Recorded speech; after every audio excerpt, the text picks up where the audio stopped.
Namaku Mia. Asalku dari Jakarta. Saat ini aku sedang menjalani kuliah semester akhir di salah satu kampus ternama yang ada di kota Bandung. Dan malam ini aku akan menceritakan pengalaman yang sampai saat ini masih menjadi trauma tersendiri untukku. Saat dimana ketika aku baru pindah ke kota Bandung.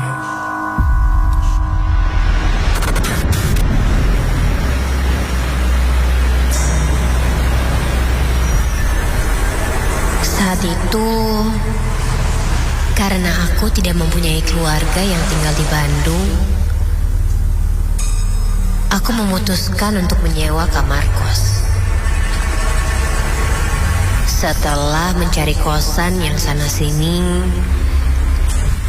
akhirnya aku pun mendapatkannya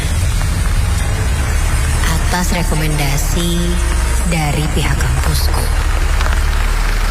Sebuah kosan khusus wanita. Karena tempatnya pun strategis dan tidak terlalu jauh dari kampus. Kosan yang mempunyai bangunan cukup besar dengan total 15 kamar yang terbagi menjadi 2 bangunan. Yaitu deretan depan yang terdiri dari 5 kamar dan deretan belakang yang terdiri dari 2 lantai dan 10 kamar. Kedua bangunan ini dipisahkan oleh sebuah bangunan rumah milik pemilik dan bersiap untuk segera tidur.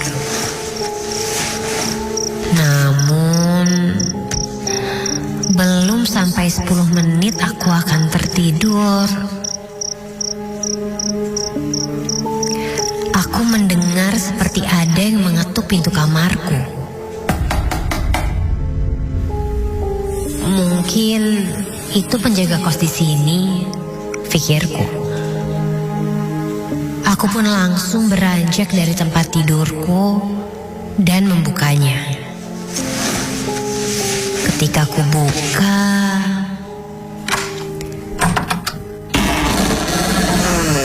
tidak ada siapa-siapa di luar.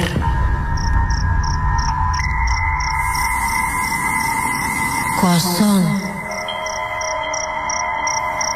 Yang kulihat hanya ada kursi saja yang berada di depan kamarku. Aku pun segera menutup pintu dan kembali ke tempat tidurku.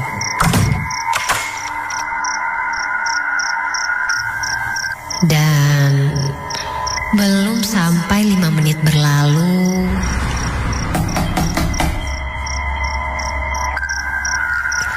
ketukan itu kini terdengar lagi.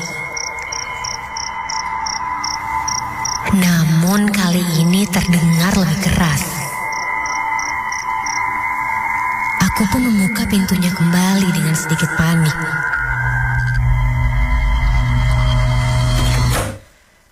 Lagi-lagi tidak ada siapapun di luar. Namun yang membuatku heran adalah tiba-tiba saja di depan kamarku ada sebuah kursi. Ini kursi siapa? Kenapa tiba-tiba bisa ada di sini? Sampai aku mendengar suara musik seperti suara musik gamelan.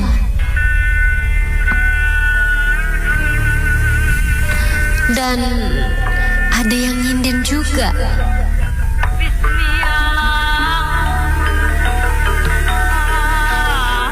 Suara berasal dari jajaran kamar bangunan ini. Aku sempat terdiam dan bertanya dalam hati. Siapa sih yang nyetel musik itu di tengah malam seperti ini? Karena penasaran, aku pun memakai jaketku dan beranjak keluar kamar.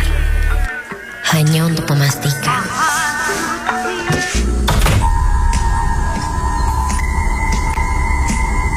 Niatku hanya untuk menegur saja, agar tidak terlalu berisik.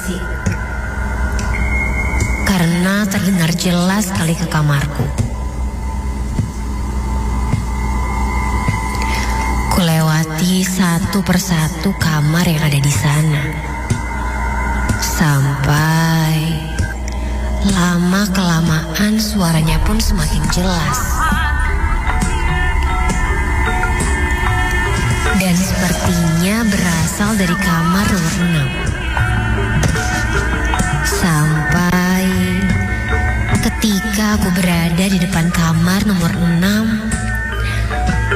suara musik itu mendadak menghilang.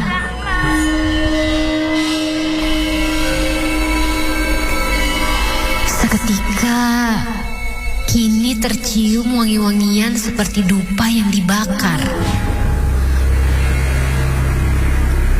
Bulu kuduku mulai berdiri karena aku mencium sangat jelas wangi dupa itu.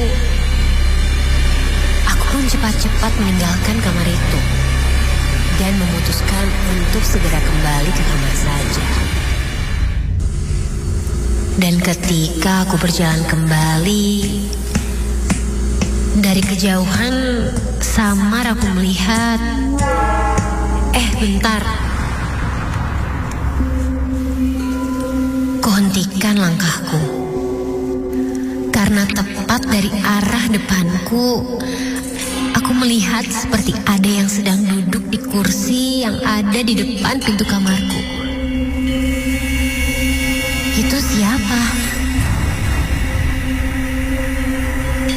Tanyaku dalam hati. Karena belum terlalu terlihat jelas. Sepertinya aku melihat itu seorang perempuan. Jika dilihat dari rambutnya yang cukup terurai panjang, memakai baju berwarna putih, dan nampak sedang melihat ke arah pintu kamarku. Sebenarnya aku ingin berteriak, namun karena takut mengganggu penghuni lain, aku memutuskan untuk menghampirinya saja.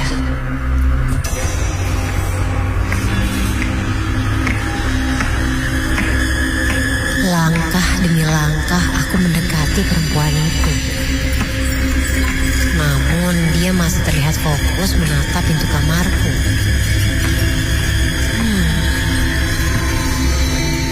Sedikit aneh memang. Karena sebelumnya aku belum pernah melihatnya. Aku belum bisa terlalu melihat wajahnya karena tertutup oleh helaian rambutnya yang panjang itu. Sampai ketika aku sudah berada di dekatnya, aku pun langsung bertanya. Permisi Mbak, cari siapa ya? Kebetulan ini kamar saya. Tak ada jawaban sama sekali. Perempuan itu masih tetap melihat ke arah depan pintu kamarku.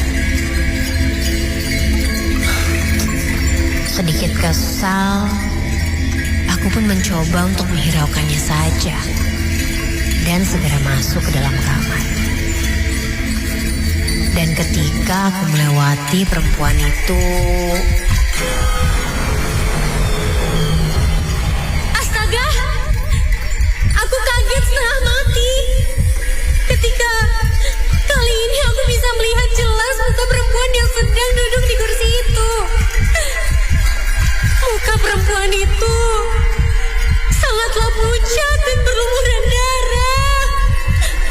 Dan dengan tiba-tiba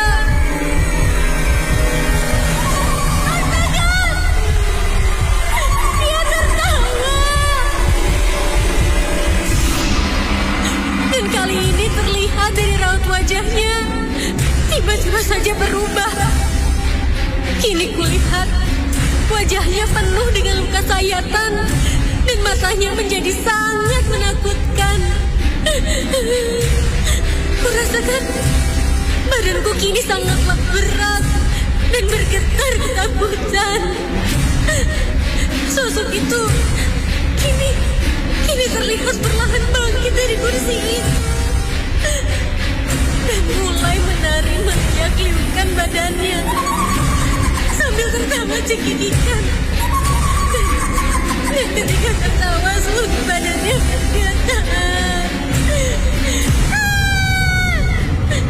Sampai sosok itu pun pelan-pelan menghilang dari pandanganku. Dan ketika kulihat, sosok itu pun sudah tidak ada. Aku segera masuk ke kamar dan berusaha melupakan kejadian itu.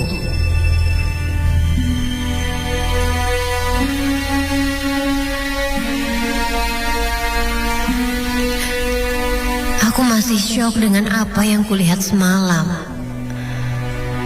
Sampai keesokan harinya aku bercerita kepada penjaga kosan di sini. Dan mereka bilang kalau sosok itu adalah kuntilanak yang ada di belakang kosan ini. Mungkin dia ingin berkenalan denganku. Malam-malam selanjutnya setelah kejadian itu, aku pun mulai memberanikan diri. Jika ada suara musik gamelan atau sinden,